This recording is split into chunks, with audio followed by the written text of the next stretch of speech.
Se você achava que apenas os alienígenas estavam no topo da cadeia alimentar intergaláctica, se prepara que eu tenho certeza que você vai se surpreender. O universo de Predador não se limita apenas aos caçadores e Yautias. Em raros e impressionantes casos, humanos mostram ter habilidades tão excepcionais que foram reconhecidos e até aceitos entre os predadores como iguais. Hoje a gente vai mergulhar na história de 5 dessas figuras humanas impressionantes. Antes de começar, você já sabe, né? Já deixa aquele like, se inscreve aqui no canal, porque assim, gente, esse simples clique já ajuda muito e me motiva a continuar trazendo esse tipo de conteúdo para vocês. Então, bora pro vídeo.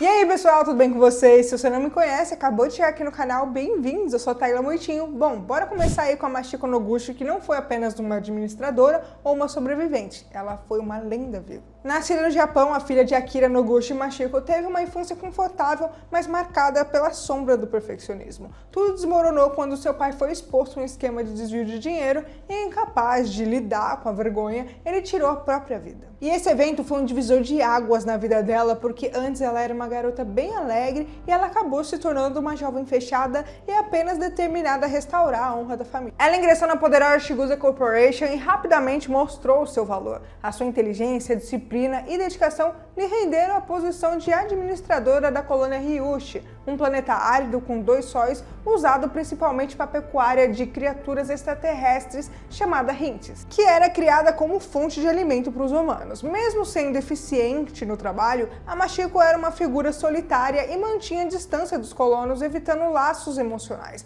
Mas tudo mudou quando os predadores chegaram. Sem saber que havia humanos em Ryushi, a equipe liderada por um veterano Yautja desceu no planeta para fazer o tal ritual que era liberar os ovos de xenomorfo, e assim que surgissem as criaturas eles iam caçando.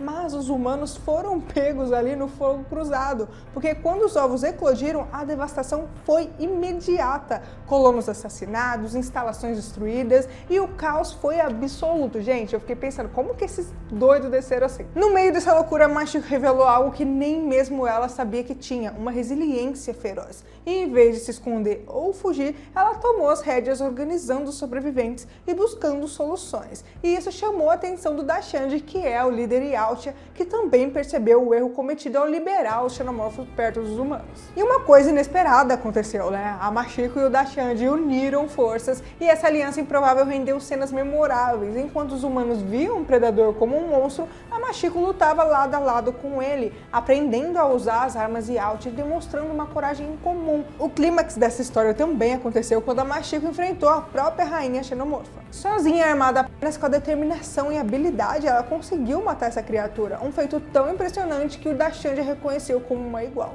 Ele a marcou com um símbolo Yautja e concedeu a ela o nome da Toad, ou Pequena Faca, e entregou a ela a armadura e armas dos caçadores. Mas a jornada da Machiko não terminou por aí, tá? Não foi fácil. Ela passou a participar das caçadas dos predadores, participando de missões brutais e desafiadoras, onde ela precisou provar a sua força física, mas também a sua inteligência estratégica. Mas ser humana no meio de uma sociedade alienígena orgulhosa não foi fácil. Muitos Yautja zombavam dela, considerando a sua presença uma afronta, e a Machiko precisou lutar constantemente para merecer respeito. Mesmo vivendo entre os predadores, ela jamais abandonou a sua essência, e em determinado momento a Machiko retornou ao convívio humano e se estabeleceu em Bellatrix II, uma colônia usada por caçadores humanos. Lá ela se tornou uma espécie de guia de elite para expedições de caça. E a sua história não termina apenas como uma guerreira. A Machiko se tornou um símbolo, uma mulher que desafiou 2 mundos, enfrentou monstros internos e externos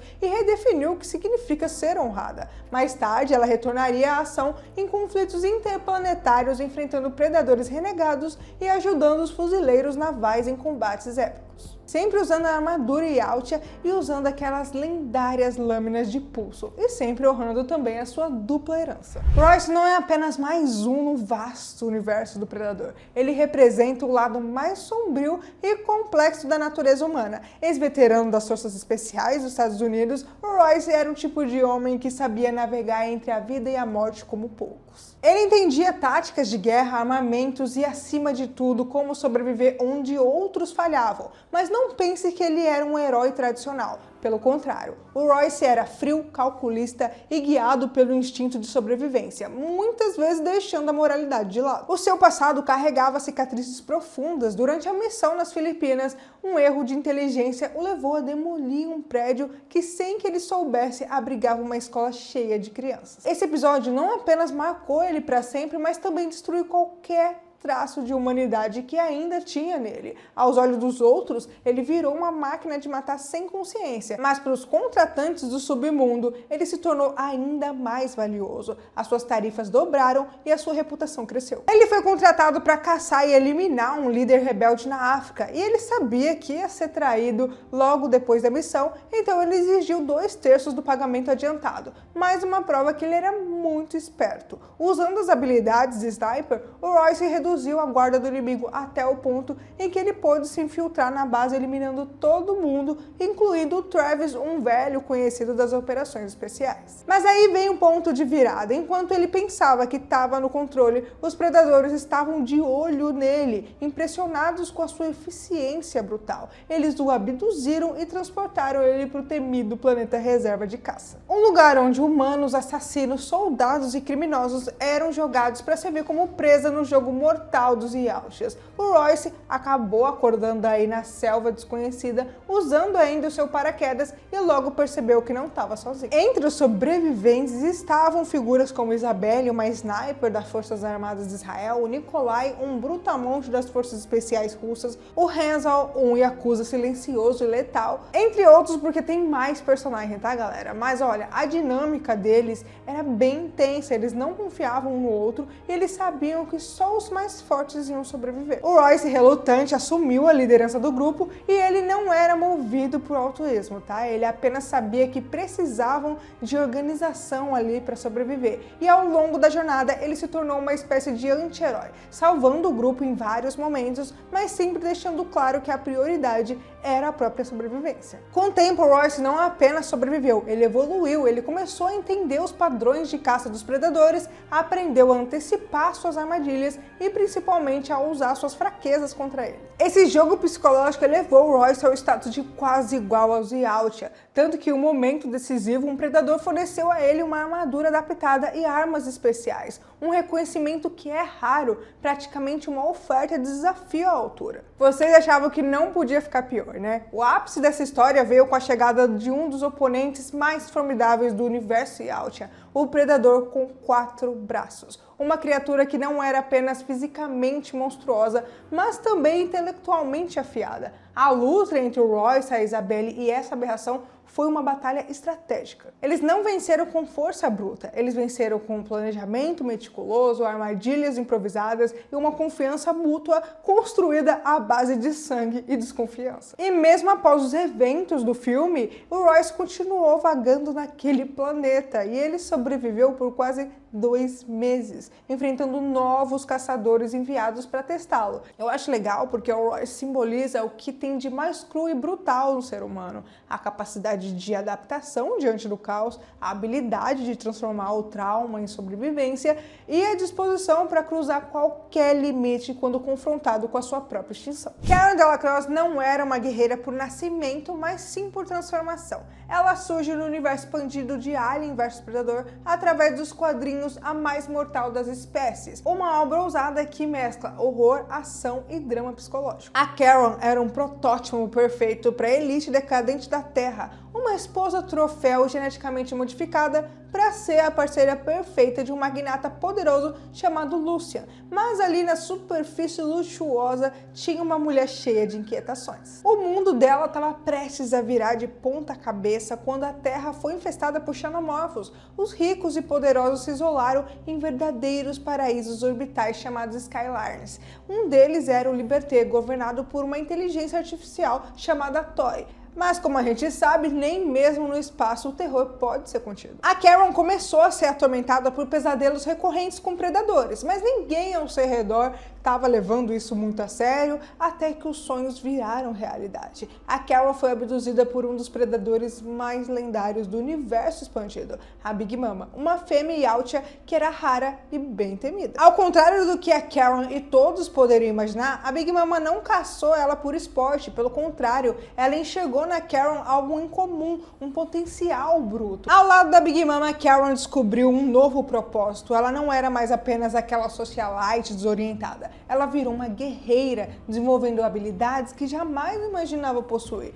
A Carol foi apresentada a um universo ainda mais bizarro e perigoso. Porque vocês lembram o surgimento dos híbridos brancos? Aquelas criaturas resultantes de fusão genética de DNA humano e Yautja xenomorfo? Então, eles são super perigosos. Esses híbridos eram uma ameaça sem precedentes, albinos de olhos vermelhos, com inteligência avançada, capacidade de usar armas e as garras letais herdadas dos xenomorfos. Durante a saga, a Carol se vê diante de uma decisão impensável. Para salvar a Big Mama, ela teria que enfrentar os híbridos brancos, e ela aceita ser hospedeira de um facehugger, mas graças ao seu corpo geneticamente modificado, ela sobrevive à explosão do chestbuster que nasce do peito e ela renasce como Ash Parnell, uma versão mais forte, mais resistente e completamente transformada. O arco dela se tornou um dos mais fascinantes do universo de Alien vs Predador, e não apenas pela ação, mas pelo drama humano. Ela carrega as marcas físicas e emocionais com as suas provações, mas nunca perde a empatia dela. Ao lado dela também entrou o personagem de destaque, que é o Jason Salazar,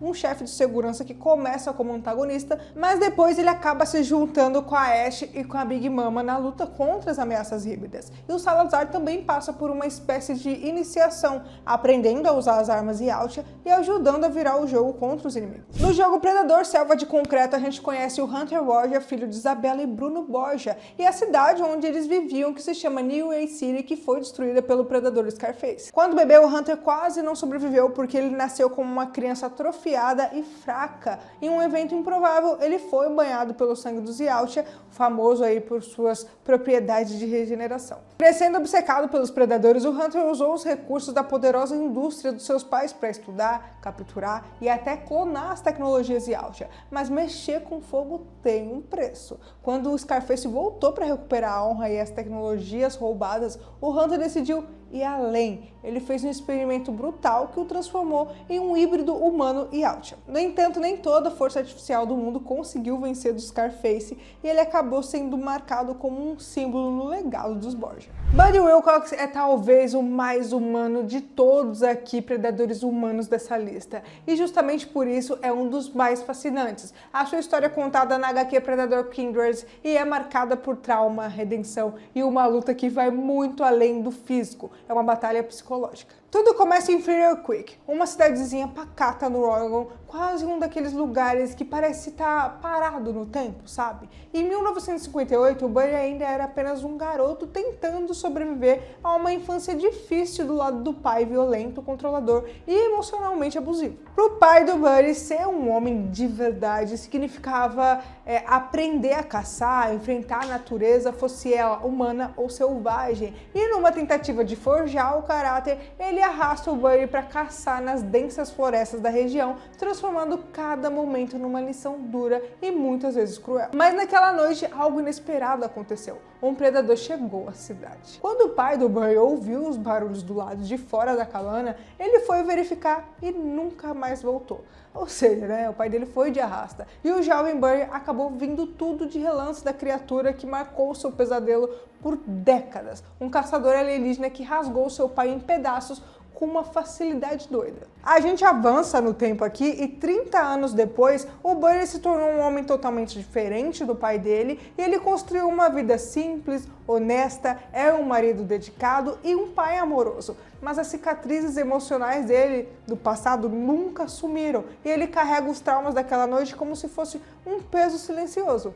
Até que tudo volta, gente. Pois é, o predador não contente retornou na cidade de Fear Creek. Só que dessa vez as coisas são ainda mais complexas, sabe? A cidade já tá no limite, abalada por uma onda de assassinatos brutais cometidos por um serial killer chamado James McCutcheon. James, junto com seu bando, levou de arrasto a pelo menos 22 pessoas e entre elas foram mulheres e crianças. Quando o FBI leva o James lá de volta para a floresta para investigar o local do crime, o predador ataca novamente e a caçada começa. Enquanto a cidade mergulha no caos, o Bunny sente um certo chamado que ele não pode ignorar. E ele sabe que não pode deixar essa criatura devastar sua casa de novo. O detalhe mais interessante, o Bunny passou 30 anos se preparando silenciosamente. Ele construiu suas próprias armas, estudou armadilhas e, ao que tudo indica, ele até criou versões improvisadas de equipamentos Yautja, transformando ele num caçador preparado para o dia de enfrentar o seu demônio pessoal. E essa trama fica mais doida ainda quando ele confronta não só o predador, mas também o James, o serial killer, começa a idolatrar a criatura alienígena como uma espécie de figura paterna distorcida. O James acredita que se ele provar o seu valor matando mais humanos, ele vai ser digno da aprovação do predador. Na batalha final, o Bunny enfrenta o predador numa luta visceral e cheia de significado. Mesmo ferido gravemente, ele consegue desarmar a criatura, cortando o braço dele e enfia a espada improvisada no seu peito. Mas ele opta por não matá-lo, porque no exato momento a prioridade dele é salvar a vida da xerife Kelly, que está sob o ataque do James. E essa escolha revela a essência do Bunny. Ele não luta apenas por vingança, mas para proteger aqueles que ele ama. E logo depois ele enterra o crânio do pai dele, não por vingança, mas como um ritual de encerramento, sabe? É nesse momento final que a gente percebe que ele consegue sair dessas amarras de 30 anos em busca de paz. E aí, pessoal, qual desses humanos você achou mais interessante? Me conta aqui nos comentários. E se você ficou até aqui, já deixa seu like, se inscreve aqui no canal e já me segue lá no Instagram pra ficar por dentro das novidades sobre filmes e séries. Galera, um recadinho rápido aqui pra vocês. Agora aqui no canal tem um clube de membros aqui no YouTube mesmo, então se você gosta do que eu faço, quiser dar aquela força pro meu trabalho continuar, é só dar uma olhadinha no link que vai estar aqui na descrição. E dependendo do nível de amigo, seu nome pode aparecer aqui na tela no próximo vídeo. Ah, e tem mais conteúdo incrível esperando por você. É só clicar no vídeo vai estar aparecendo aí na tela agora. E bom, por hoje é isso. Um grande abraço e até o próximo vídeo.